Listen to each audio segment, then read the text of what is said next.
това видео ще ви разясня изискванията за получаване на парите за зимните пръскания.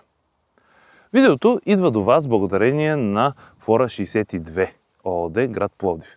Те могат да предоставят всички необходими препарати за зимните пръскания. Контакти има в описанието на видеото.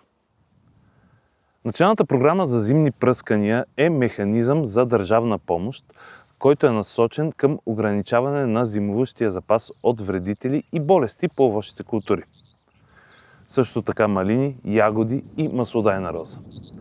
Чрез навременни третирания извън вегетационния период се осигурява нормално развитие на растенията през пролетта и се намалява необходимостта от многократни пръскания с пестициди през лятото.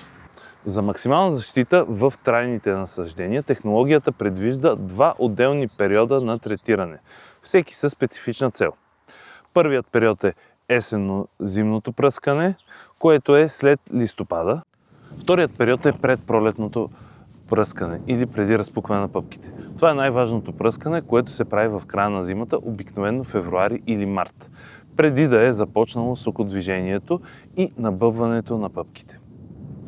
Основна цел е унищожаване на зимуващите форми на неприятелите, яйца, ларви и възрастни и предпазване от късни пролетни болести. Земеделският стопанин трябва да предостави пред териториалната структура на Държавен фонд земеделие оригинал и копия на фактура и/или платежен документ, издадени през текущата година за закупените и приложени продукти за растителна защита.